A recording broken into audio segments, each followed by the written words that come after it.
sahabat Prabu, kembali bersama saya Agus Utang dalam talkshow Muda Bandung. Nah, kali ini narasumber kita sudah hadir bersama Kang siapa? Kang Aif Saifuddin. Ini Asep Dadan. Mereka ini dari relawan atau apalah gitu, apa ini disebutnya ini? Kesiaga kesehatan ini. Kesiaga kesehatan. Jadi kita di bawah berbagai Dinkes, tapi ditempatkan di kelurahan. Dan kita di kecamatan ya. Kecamatan kita dibentuk itu dari dari program unggulan wali kota. Termasuk program unggulan pemirsa Sobat Prabu. Nah, program unggulan wali kota ya, yang ditugaskan di kelurahan-kelurahan di bawah naungan atau kedinasan kesehatan mungkin ya. Nah, berarti masuknya PNS atau bukan? Bukan. Bukan. Kita kalau dari kontrak kerja itu kita adalah tenaga harian lepas. Tenaga harian lepas. Ya. Sama Kang Aib juga. Semua anggota di kelurahan-kelurahan itu. Bulan Kota Cimahi. Semua THR semua. THR ya. Lepas ya. Nah itu sudah berapa tahun nih dari sekarang? Dari 2018. 2018. Karena dibentuknya ada Perwal 19 tahun 2018. Perwal Kota Cimahi. Dan sekarang tahun ini menjadi program utama atau udah dari dulu program unggulan, udah dari dulu program unggulan gitu, yang dicanangkan itu hingga menyeluruh atau serentak diadakan di kelurahan-kelurahan mungkin ya gitu. Nah,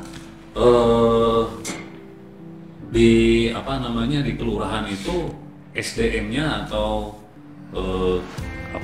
keorganisasiannya berapa orang itu terdirinya gitu, personilnya. Personilnya sih dari satu kelurahan itu ada tiga driver. Tiga driver itu untuk satu kali pergi atau satu kali satu shift. Oh, satu shift ya. Satu orang. Jadi 3 shift. 3 driver, 3 shift. Jadi satu shift itu satu orang. Iya.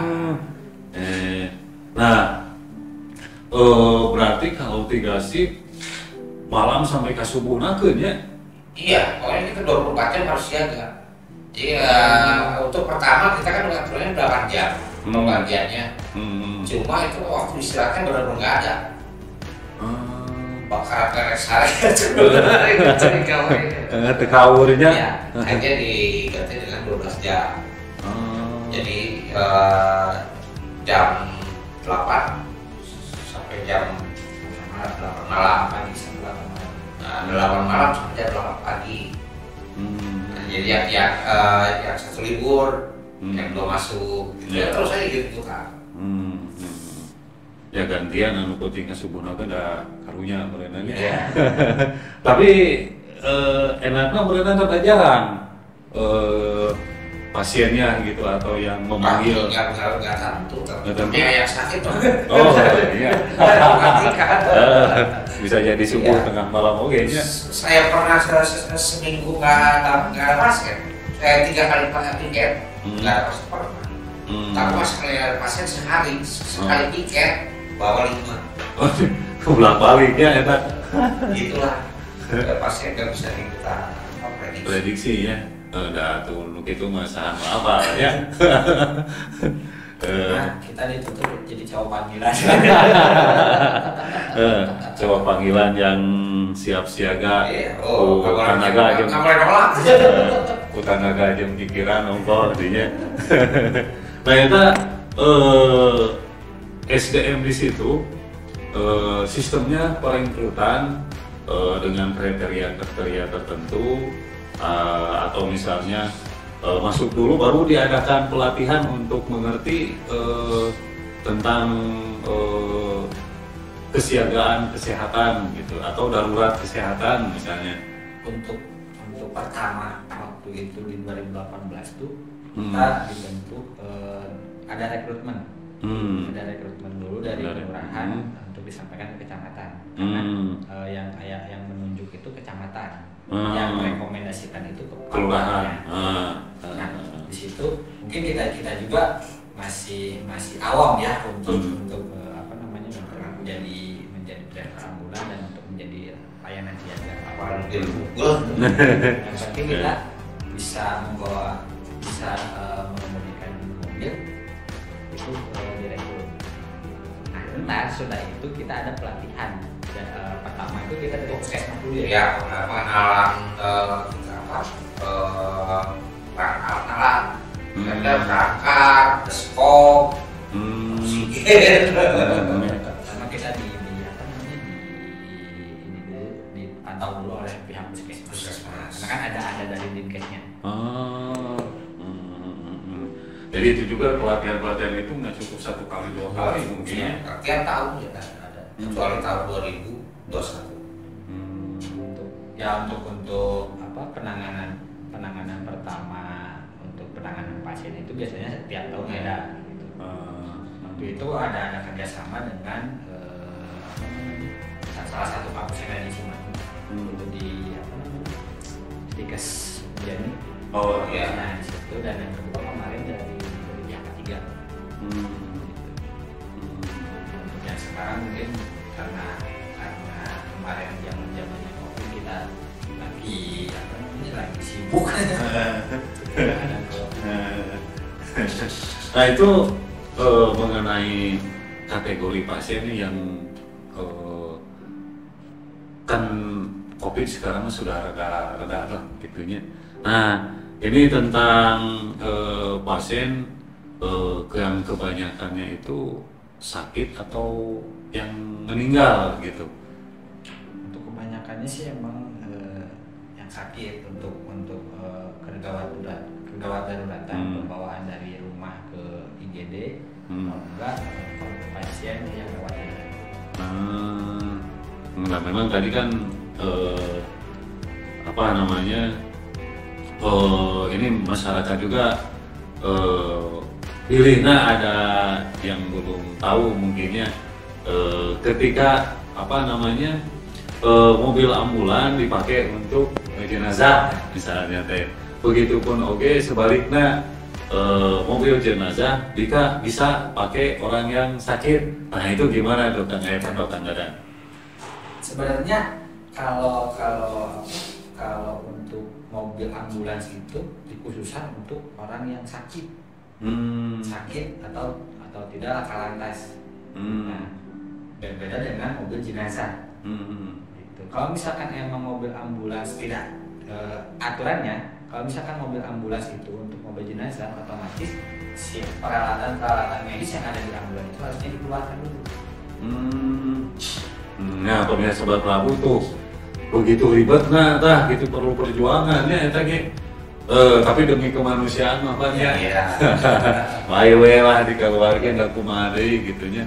Tapi sebaliknya kalau jenazah boleh pakai sakit?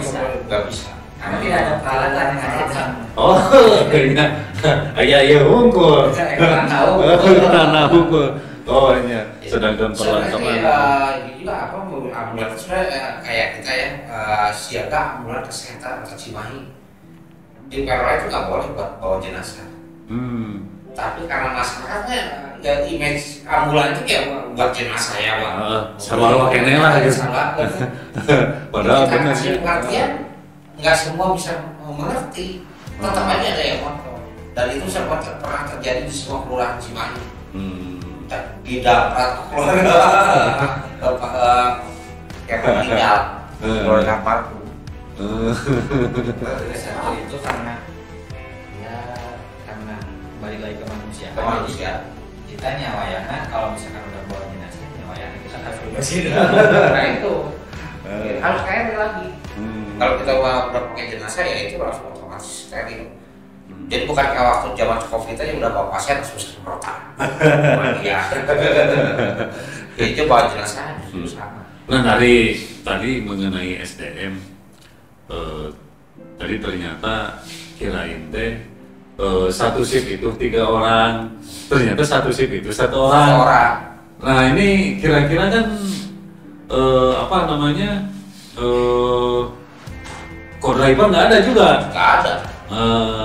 Itu kan apa namanya kemarin di jalan riweuh gitu kan, terus angkat pasiennya itu gimana itu mengangkat pasiennya, atau kalau sendiri kan wah ya perlu perjuangan gitu. Ya, betul. Ya kalau dengan saya sendiri sulit karena apalagi kalau udah pasien udah nggak bisa gerak. Ya, kalau anak kecil sih bisa digendong gitu. Karena pasiennya nggak ada yang berat badan, udah dewasa aja. Karena yang 40 kilo kan, barang 40 kilo kita gampang bawanya kalau barang. Nah kalau manusia 40 kilo susah karena sakit nih, anak kepala ada sakit nih. Makanya kan kita butuh sebenarnya kode buat kayak penanganan pasien. Ya untuk saat ini sih alhamdulillah kan kita masih bisa minta bantuan ke relawan. Ya tapi masa sih selamanya kita minta bantuan relawan ya kan nggak ada yang gaji. Kita mau ngasih nggak bisa. Iya. Kalau pemerintah menambah personil untuk co-driver kita sekali. Ya dan itu juga bukan hanya co-driver aja juga ya. Jadi tadi itu ya selain bisa nyupiran,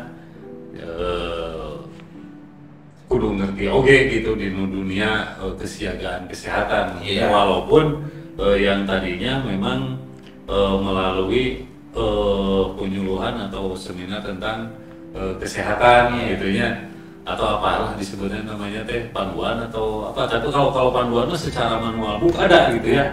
Yang untuk diterapkan kepada anggota-anggota gitu SOP-nya. Setiap pelatihan kita dikasih manual.